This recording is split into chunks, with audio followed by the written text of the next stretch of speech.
I still don't know what the girl I met in the woods was. A ghost? A demon? Something else? Honestly, it doesn't matter. What I do know is that she left me with this thing, this curse. It's a part of my soul now, and I can't escape the things it makes me do. I can't even remember doing them. I just wake up and see the results, and I have to live with that every single day. It all started when I was 15. 2 years before, my family had moved us out to the middle of nowhere in rural Oregon. Our house was just a simple 2-story box painted this dreary, forgettable gray. It sat all by itself in a small clearing, walled in on every side by an endless forest of Douglas firs.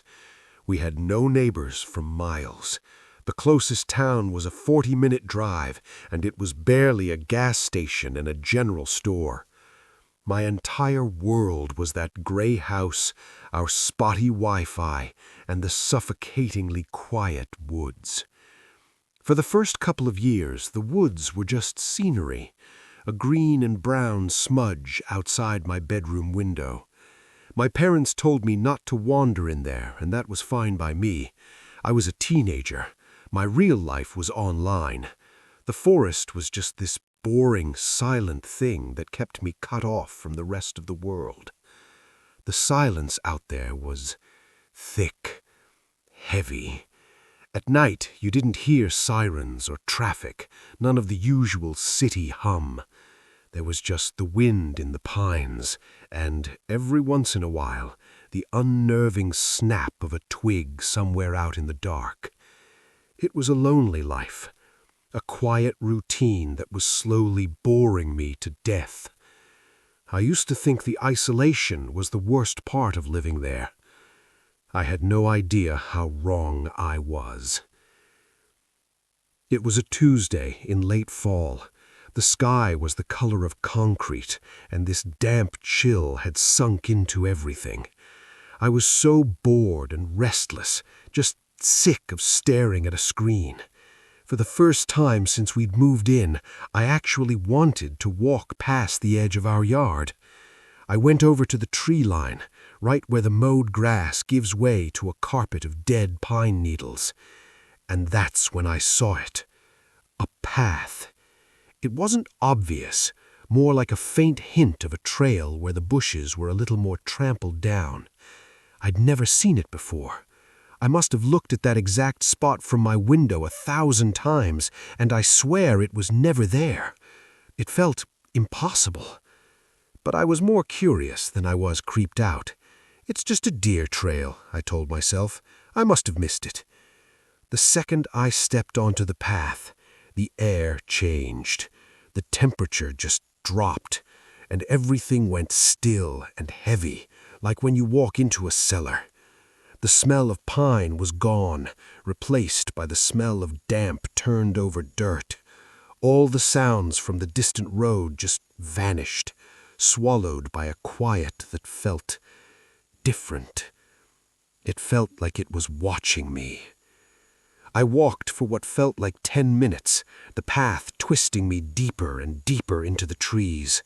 A thick fog started rolling in, clinging to the ground and hiding the woods up ahead. And that's when I saw a flicker of movement. Just for a second, through the mist, a flash of white. It looked like a girl with long, dark hair standing between 2 massive firs. I blinked, and she was gone. I called out, "Hello?" But only the silence answered. A cold knot of fear tightened in my gut. It was a trick of the light, I told myself, my mind playing games on me. But I didn't believe it. I turned and ran, and I didn't stop until I burst back into my own yard, gasping for air, my heart pounding against my ribs. I tried to forget what I saw, to just write it off as my imagination running wild, but I couldn't shake the feeling that I was being watched. That night, I kept waking up in a cold sweat, thinking I could hear whispers right outside my window. For the next few days, I couldn't stay away from the path. It was like an itch I couldn't scratch. Part of me was terrified of it, but another part, a stronger part, felt this irresistible pull. I had to know what I'd seen. Every time I walked the path, it seemed to lead me further in. The fog was always there, waiting for me. And in the fog, I'd see her, the girl in the white dress. Each time, she was a little closer, a little clearer. She never said a word. She just stood there, her face impossibly pale, and her eyes like dark, empty holes, just watching me. I learned her name was Lorna. I don't know how I learned it. The name just sort of appeared in my head, like it had always been there. The curse started small. I'd wake up in the morning already dressed, with no memory of even going to bed. My boots would be by the front door, caked in fresh, dark mud. I'd find dirt, black and rich like potting soil, packed under my fingernails, with no clue how it got there. Then I started losing bigger chunks of time. I'd be in my room playing a video game, and the next thing I knew, hours had vanished. The sun would be setting, and I'd be standing in the kitchen with a half-eaten sandwich in my hand. One afternoon, I followed the path farther than I ever had before. The fog was so thick I couldn't see my own hands in front of my face. I just felt my way forward until the trees suddenly stopped, and I stumbled into a clearing I'd never seen. In the middle of it stood a house. It was old and rotting, the roof caving in and the porch collapsing on itself. The windows were just dark, empty eyes. The whole place felt like it was decaying, but it also felt alive. A wave of pure terror and nausea washed over me, and I turned and ran. As I fled, I tripped on something. It was a small, black, leather-bound book. Without even thinking, I grabbed it and just kept running. By the time I got home, my hands were shaking so bad I could barely get the key in the lock. I slammed the door and leaned against it, trembling. The house was empty. My parents were out somewhere. I ran to my room and opened the little black book. Most of the pages were just filled with frantic, scribbled handwriting I couldn't make out. But on the first page, one name was written in neat, careful ink. Lorna Brookhart. My blood went ice cold. I flipped to the very last page. Someone had drawn a crude picture of a door painted bright red. Scrawled across the door was a huge black X, and underneath it, a single terrifying sentence. He came to my house last night. I'm next, and it's too late to stop him.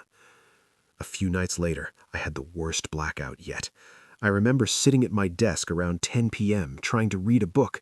The very next thing I remember is sunlight hitting my face, my neck stiff from falling asleep in my chair. I had lost the entire night. I walked downstairs, and my mother screamed. I followed her eyes to our front door.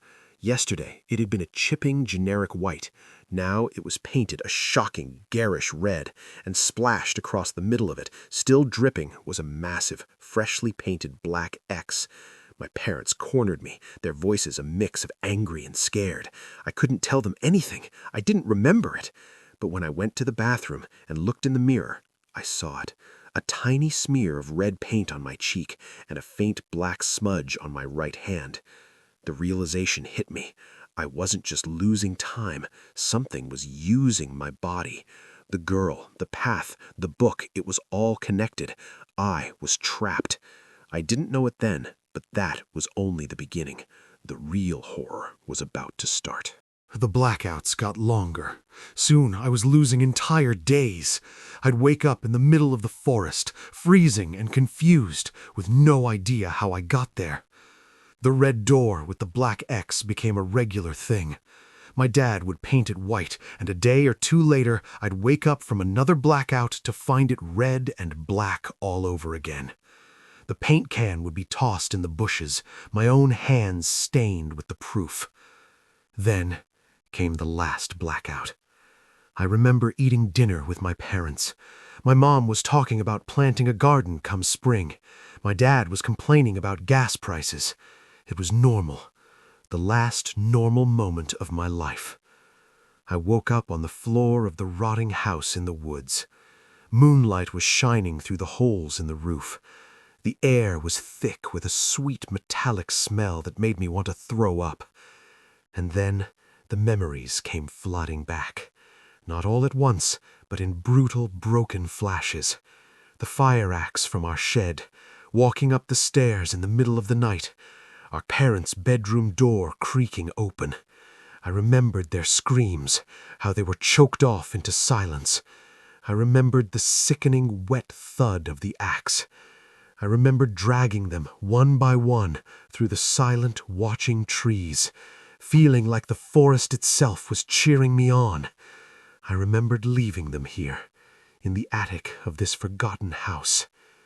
She was there, Lorna, standing in the corner of the room, her white dress perfectly clean. She looked at what I had done, then she looked at me. There was no anger in her eyes, just a deep, hollow emptiness.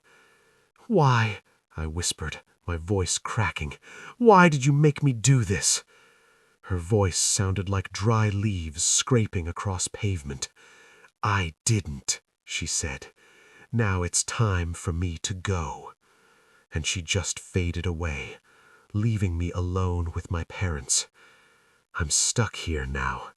The gray house is my prison. The forest is my cage. Lorna passed her curse to me, and now she's free. I'm the new guardian of this place, waiting for flowers that will never grow. I don't walk the path anymore. I don't need to.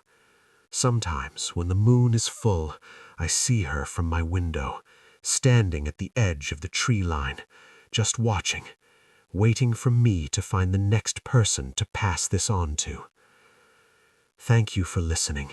If you want to hear more stories like this one, make sure to subscribe and turn on notifications.